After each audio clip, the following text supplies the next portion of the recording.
레닌주의를 보시면 거짓말을 계속하게 되면 사람들이 진실로 믿게 된다. 이걸 다 믿고 있어요. 그래서 거짓말을 아무렇지도 않게 계속 반복적으로 하는 습관이 있어요, 애들이. 그리고 그거를 혁명의 도구라고 생각하기 때문에 전혀 죄책감이 없습니다. 그런 이제 속성을 아셔야 되고, 그러다 보니까 언론을 통해서 계속 때리는 거예요. 그러면 거기에 저항이 없이 듣던 사람들은 가스라이팅이 되면서 그 진실로 이렇게 믿어지게 되는 거죠. 그러면 이 얘기를 왜 말씀을 드리냐면, 지금 여러 가지 아까도 이분도 말씀하셨지만 장성들이 6명이 증언을 했다 이렇게 얘기하잖아요. 근데 그것도 다 세팅이에요. 얘들이 다 박근혜 대통령 탄핵할 때도 계속 증언들이 계속 나오죠. 나 몰라라 하고, 나중에는 걸리면 거짓말이었다. 이런 이제 거짓말들 많이 하죠. 그래서 거짓말을 밥 먹듯이 하고 그걸 혁명의 도구로 생각하기 때문에, 그러니까 우리 일반인들이 생각할 때는 설마 거짓말일까 이렇게 생각하시는 착한 좌파분들이 많이 계시거든요. 그 언론 선동에 일단 다 넘어가는 거고요. 그렇게 다 세팅을 해놓습니다, 이 친구들이. 그래서 박근혜 대통령의 어떤 그 대통령님께서 탄핵당하는 프로세스를 한번 보시면 요번하고 거의 판박이라고 보시면 됩니다. 저도 진짜 박근혜 대통령님에 대한 그거는 아직도 확신이 없고 팩트가 좀 없어요. 네. 좀 알려주세요. 박근혜 대통령도 좀 알려주세요. 네, 박근혜 대통령님이 결국은 이제 전체 형이 엄청나게 많이 때려지셨는데도 지금 일단은 제일 중요한 거는 이제 사법부의 판결문, 이것은 증거 능력으로 최고의 증거 능력이라고 보시면 되고요. 네. 그 판결문을 보시면 대통령님께 씌워졌던 모든 그 죄들이 전부 다 거짓이었고 무죄로 다 판명이 났습니다. 그렇게 판결이 난 건 저도 아는데, 형님. 네네네. 제가 그때 당시 이제 손석희 형님이 이제 진행하시던 JTBC에서요. 그렇죠. 그거를 봤는데 그 태블릿 PC 그거는 뭔가요? 그거 증거가 거의 다 나왔다 그러던데. 그렇죠. 이제 그게 거짓말이었죠. 그래서 태블릿 PC를 검색해 보시면, 네이버에 검색해 보시면 그게 증거 능력이었고 아예 그 증거로 채택이 되지도 않았습니다. 와, 근데 그걸 그렇게 갖다가 국민들한테 뉴스로 보도를 한단 말이에요? 그렇죠. 제 친구 중에 우파로 돌아선 친구들이 있는데 그 친구들한테 제가 딱 한마디 했어요. 태블릿이 거짓이었어라고 얘기를 해줬는데 그 자리에서 막 찾더라고요. 그런데 다 거짓말이라고 나타나니까 이 친구들이 다 돌아선 거예요. 와. 충격적이죠. 그래서 그 태블릿 PC는 최순실 것도 아니었고, 그리고 공용으로 쓰는 것이었고, 연설문을 고칠 수 있는 기능조차 없었던 거짓이었습니다. 그래서 이제 손석희가 마지막에 이러죠. 이제 태블릿 PC가 중요한 것이 아닌 것 같습니다라고 방송을 해요. 진짜로? 그러면요. 좌파랑 진짜 똑같은 그 말투네요. 화법이네요. 그러면요. 그래서 이제 그 좌파들은 굉장히 말을 유려하게 막 하는데 들어보면 다 거짓말이에요. 거짓말이고. 그래서 이제 팩트로 싸우는 건 맞죠. 그러나 아까 우리 좌파 형님처럼 그 팩트 자체를 모르시는 분이 대부분이에요. 그래서 팩트를 다 가르쳐줘도 되는데 들으려고 안 하는데, 이분은 좀 훌륭하신 거예요. 그래도 그 말씀을 다 들어주시고 하니까. 근데 좌파들은 자기 머리를 안 쓰려고 하기 때문에 단순하십니다. 그래서 보통은 아무리 사실을 얘기해줘도 다 거부합니다. 그냥 증거 있나 이러죠. 그러니까 좌파랑 싸울 때는 그 사람이 어떤 정도인지를 좀 파악하는 게 굉장히 중요하다 보고요. 그래서 그 태블릿 PC도 거짓이었고 결국은 묶은 게 경제 공동체였지 않습니까? 그래서 최순실과 박근혜는 경제 공동체다. 네. 이렇게 해서 최순실이 미르 스포츠 재단을 통해서 돈을 받았다. 혹은 삼성 이재용이 말을 정유라에게 주었다. 맞아요. 저도 말. 그렇죠. 말이 근데 그 원래 스포츠 후원사가 배드민턴 채도 주고 이렇게 신발도 주고 하는 거거든요. 근데 삼성이 말을 빌려준 걸 가지고 특혜라고 얘기한 거예요, 그게. 원래 그렇게 좀 빌려주고 뭐하고 하는데. 그러면요. 그 나이키가 후원하면 다 주잖아요, 원래. 그 별게 아니었던 거였네. 그러면요. 그 말 타는 그것도, 그러면 말이 없는데 선수들이 말을 자기들이 직접 살 수는 없잖아요. 제가 또 하나 좀 궁금한 게, 그 당시 그 정유라가 무슨 대학교 입시 의혹도 좀 있지 않았습니까? 그렇죠. 이제 그런 것들이 전부 다 선동이었고요. 다 거짓이었어요. 그래서 금메달을 보여주면서 이렇게 했다. 이런 얘기들이 있었는데. 이게 다 거짓말이었어요? 네, 지금 이게 거짓이었는가 이렇게 궁금해 하시겠지만, 그때 그걸 찾아가기보다 이번 계엄령 보시면서 좌파에 선동하시는 방법을 보시잖아요. 그 다슬람님 이제 공부하시면서 보시겠지만 굉장한 거짓들이 많이 내포되어 있습니다. 저는 일단은 다른 건 다 문제치고 판결도 안 나왔는데 내란 수개범이라고 뉴스에 그냥 헤드라이트에 그냥 나오는 게. 그렇죠. 네. 이해가 안 됩니다, 이게. 그게 이제 한동훈이 이제 작전이잖아요. 윤통이 이제 괴로웠던 건 결국 한동훈이 내부에서 그런 여론을 만들어가고 외부에서 그렇게 보니까 국힘도 그렇게 생각하네 이렇게 된 거죠. 한동훈이 이렇게 당대표인데 저렇게 질러버리니까. 저도 그걸 봤는데 한동훈이 그 당 회의에서 앞에 나가가지고 탄핵해야 됩니다라고 결정했고 뭐 했다 이러면서 발표를 했거든요. 그렇죠. 네. 성급하게 발표를 하지 않습니까? 저는 그때 진짜 이해가 안 됐습니다. 그래서 이 한동훈이가 법무부 장관에 있으면서 그동안 자기 친북들을 사법부에 여기저기 꽂아놓은 거죠. 검찰이고 어디든 간에. 그래서 그 사람들이 지금 다 역할들을 잘 하고 있지 않습니까? 계엄령에.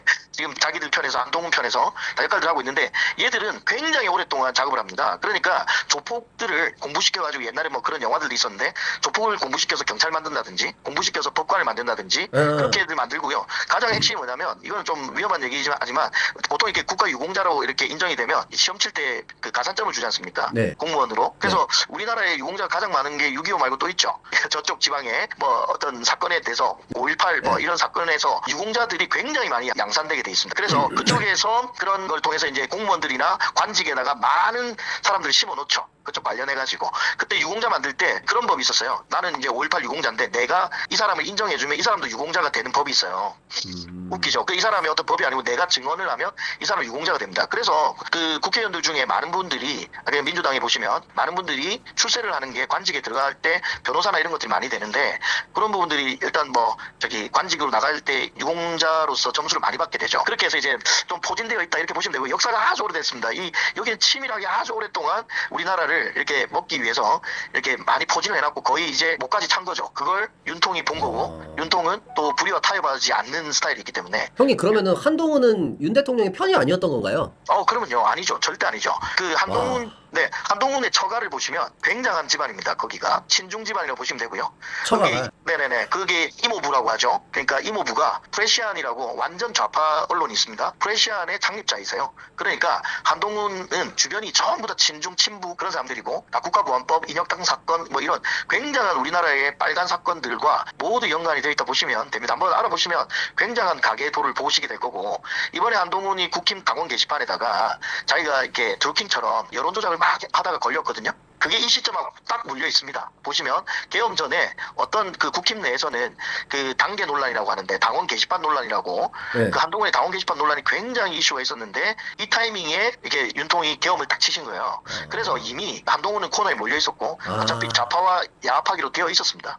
그래서 8표만 넘겨주면 윤석열은 탄핵이 기정사실화되어 있었습니다. 그러면 보시면 알겠지만 이렇게 탄핵이 가결돼 버리면 윤석열이 할 수 있는 게 아무것도 없죠. 윤석열은 이미 한동훈이 저쪽 편하고 야합을 하고 자기가 탄핵 당할 걸 알았던 것 같습니다. 그래서 그 전에 미리 친 게 이 계엄령이죠. 그러면 윤 대통령님께서 한동훈이 이미 나랑 같은 편이 아니라는 걸 알고 있었던 것 같다라는 말씀이신가요? 그건 오래됐죠. 당대표가 될 때도 비대위원이 될 때도 그렇고 당대표로 할 때 윤통이 그때까지는 좀 믿었던 것 같고요.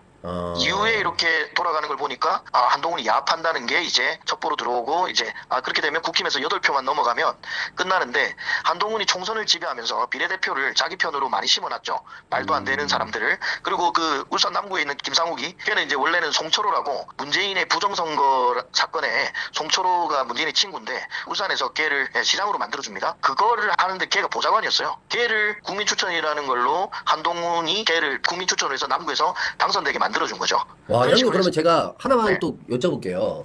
그거 막 그때 막 탄핵 뭐 그거 한 해 만에 막 이러고 있을 때 제가 누군지는 잘 모르지만 젊은 사람 중에 국힘 나와서 뭐 판때기 들고 혼자 나와서 탄핵 찬성한다 뭐 이러면서 그 시위에 1인 시위 같은 거 했던 애 있거든요. 그 사람이 김상욱이죠. 네. 그 사람도 그러면은 뭐 그건가요?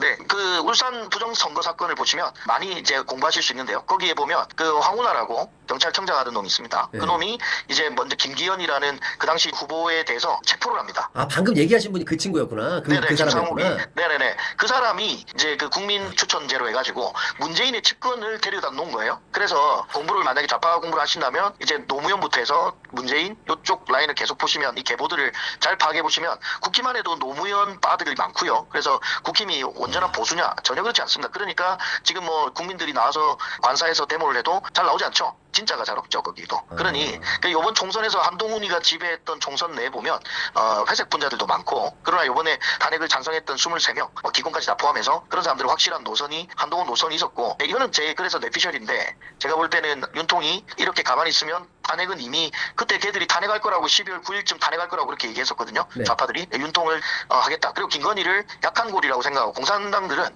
그 약한 고리를 계속 물어뜯거든요. 그래서 김건희를 약한 고리로 보고 김건희를 공격한 그 다음에 이제 그 윤석열을 탄핵하려는 빌드업이었죠. 그래서 12월 중에 윤석열은 이러나 저러나 탄핵 당하는 부분이 있었을 겁니다. 그러나 그걸 통해서 이제 윤석열이 선택한 카드는 계엄을 통해서 알리고 본인이 아마 그냥 탄핵 당했으면 아마 국민들이 아마 이 사실을 몰랐겠죠. 왜 윤석열이 탄핵을 당하는지. 그리고 박근혜가 왜 탄핵 당했는지 저번에 한번 설명을 좀 하셨는데 박근혜가 손대지 말아야 되는 영민들이 있습니다. 뭐냐 연금개혁이라든지 공무원들 건드린다든지 전교조를 건드린다든지 민노총을 건드리면 무조건 날아갑니다. 대통령이. 우리나라의 그 영민이죠. 근데 윤통이 지금 뭐 했어요? 민노총 지금 때려잡죠. 뭐 의료개혁도 카르텔도 잡고 있죠. 모든 카르텔하고 싸우고 있는 거예요. 윤통이. 윤 대통령이 그 민노총의 그 자금 내역을 이렇게 뭐 하라고 뭐 그랬다면서요, 그죠? 그렇죠. 그렇게 이제 윤통은 검찰이었기 때문에 어떻게 하면 저기를 효율적으로 조지는지를 알고 있는 거죠. 그래서 회계 장부를 깔아 이래 된 거죠. 왜냐하면 지금 간첩법이 나와가지고 저번에 설명하셨는데 15년 징역 받은 이거 이전에 엄청나게 많은 간첩들이 잡혔는데 다 풀려났습니다. 문재인 때는 싹 다 풀려났어요. 그게 안 풀려났기 때문에 신문에 기사가 없는 거예요. 그런데 문재인 때 어마무시한 간첩이 들어왔고, 제가 이제 문재인 때문에 제가 쌍욕하는 부분이 뭐냐면,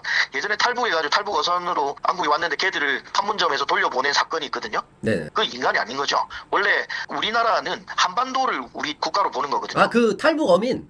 네, 탈북 어민을 그 봤습니다. 예. 돌려보냈지 않습니까? 네, 맞아요. 국제법적으로도 문제가 있고, 맞아요. 그 한반도에 있는 모든 국민은 우리 국민이거든요. 그렇죠. 그래서 우리 쪽으로 넘어오면 우리는 북한을 테러 집단에 의해서 사로잡힌 국가로 보지, 국가도 아니죠. 그런 걸로 보지. 포로로 본다 그러더라고, 포로. 네, 맞습니다. 네. 우리 북한 주민들을 사실은 뭐 되게 안타까운 포로로 보고 있는 건데, 그런데 그걸 국가랍시고 자꾸 자기가 한반도 운전자론 이래가지고 어제 아까 말씀하셨는데 트럼프 뒤에서 문 닫히는 그런 굴욕을 당하지 않나? 그 중국은 높은 산봉우리라고 찬양하면서 시장 바닥에서 열기를 처먹고 오는 그런 대통령을 제가 뽑았었습니다. 제가 사죄하는 마음으로 지금 제가 이렇게 저도 하는 사죄드리겠습니다. 거예요.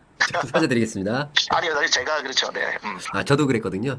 아, 그러셨군요. 아, 근데 지금 윤통이 역사적으로 아주 큰 일을 했다고 보고 있어요.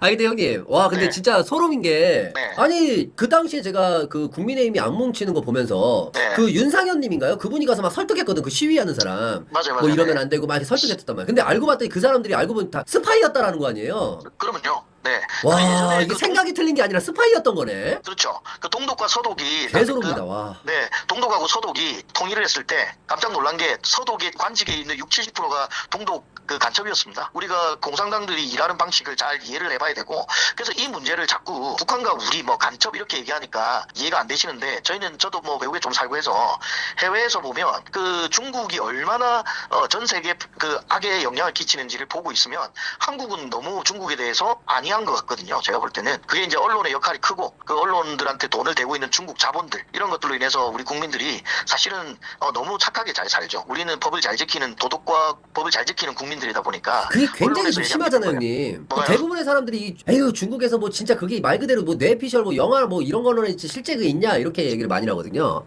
그러니까요. 네. 근데 그게 이제 그 사회주의 그 공산 당원이거다 보니까 이런 자금들을 좀 어두운 자금들을 좀 많이 굴릴 수 있을 것 같아서 전 충분히 가능할 거로 보죠. 그러면요. 그 비트코인이 지금 클 수 있는 것도 지하 자금이 들이거든요. 이게. 그래서 나중에 이런 부분들도 아마 트럼프가 어떻게 손댈지 모르겠지만 좀 그럴 것 같고요. 지금 그 중국은 1대1로라는 정책을 통해서 이탈리아 그 유럽을 쭉 관통해서 아프리카까지 전부 돈으로 매수했었습니다. 그리고 이탈리아는 지금 나왔지만 많은 유럽 국가들이 돈이 필요할 때 중국 공산당의 돈을 받아서 그들의 노예로 전락한 국가들이 굉장히 많습니다. 형님, 근데 그 지금 시청자분들이 좀 질문을 좀 많이 해주셔서 그러는데, 민주당하고 지금 민주당이 좀 마약을 반대하고 막 이러는 게 있는데, 네. 그게 어떤 좀 뭔가 이유가 있는 걸까요? 네. 그 버닝썬 사건이라고 네. 그걸 보시면 알겠지만 버닝썬 사건이 이상하게 승리하고 정준영이 구속되고 끝났거든요. 버닝썬 네. 사건이라는 것은 사실 본질은 마약 사건이었습니다. 그게 왜 그러냐면 거기에 들어오던 그 약이 네.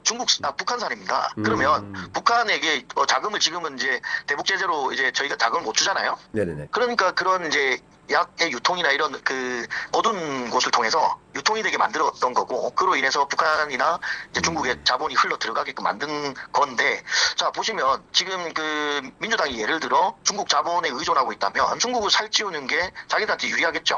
그렇죠. 그러면 자기 카르텔인 겁니다, 그게. 그러면 그거를 저쪽에다가 이제 마약 수사를 못하게 막는 이유가 너무 궁금하셨잖아요. 네. 그게 다 북한과 중국 자본을 이롭게 하는 방법들입니다. 근데 아까 그 공수처가 지금 수사하는 것이 불법이다라고까지는 저도 알고 있었거든요. 네네네. 근데 그게 뭐 합수본으로 뭐 해가지고 뭐 한다 그러는 거 아니냐라고 하는데, 네네네. 그러니까 경찰은 수사 그 권한이 있잖아요. 그렇죠, 있죠.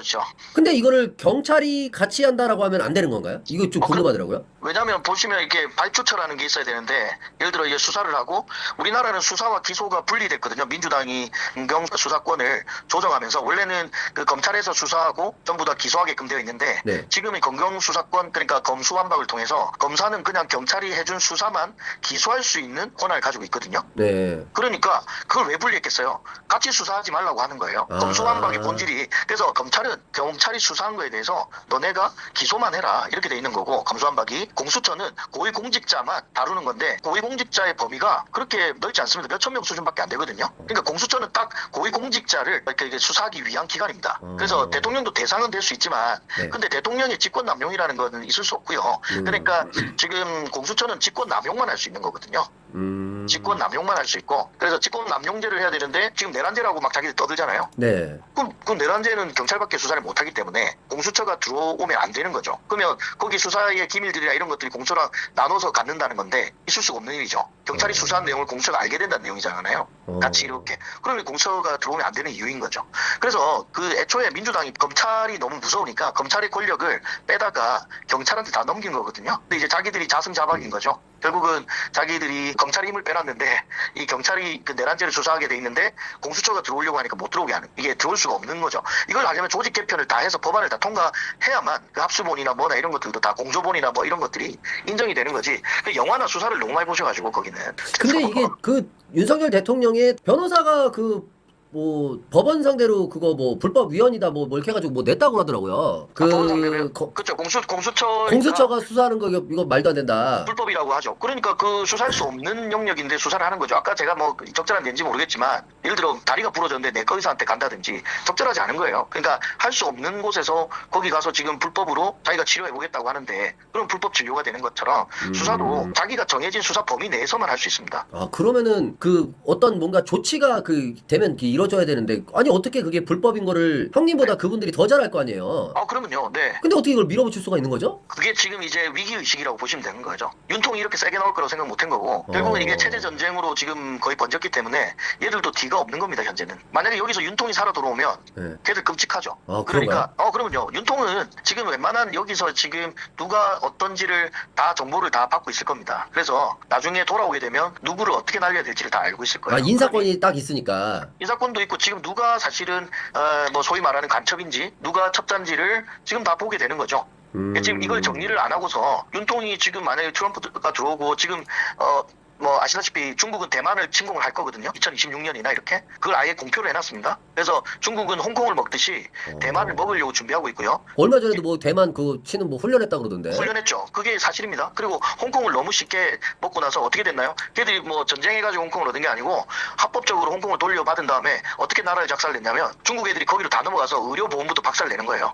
보험 다 타먹고 거기서 그냥 병원 다 다니가지고 나라 경제를 작살내는 거죠. 자, 근데 문재인이 유학 온 대학생 졸업만 하면 투표권하고 의료보험을 다 받을 수 있게끔 중국인한테 열어줬거든요. 그게 문재인이 한 거예요. 그런 것들이 다 홍콩 케이스라고 보시면 되고. 지금 현재 우리나라에 그런 법안들이 통과가 된 상태라고요? 그러면요. 네. 유학생이 와서 투표할 수 있어요? 유학생이 와서 투표하는 게 아니고요. 네. 대학을 졸업하면 투표의 자격을 얻을 수 있게끔 해놨어요. 우리나라에서요? 네네네. 중국 애들이 그래서 우리는 뭐 부동산도 못 사지만 걔들은 부동산도 사고 뭐 다 하잖아요. 걔들이. 그래서 지방선거까지가 지금 투표할 수 있게끔 되어 있어요. 중국은. 뭐 대통령 선거는 아니지만. 네. 와. 그래서 지방선거가 뭐예요? 그러니까 좌파들이 어떻게 작업을 시작했냐면 그 본류로 들어간 게 아니고 먼저 군수부터 먹기 시작했거든요. 동네에서 군수. 그러면서 지방자치제가 딱 되니까 지방으로 돈이 확 내려가죠. 중앙정부에서 다루던 예산들이 지방정부로 쫙 내려가니까 그 돈들을 밑에 시민단체들, 좌파 시민단체들을 쫙 키워요.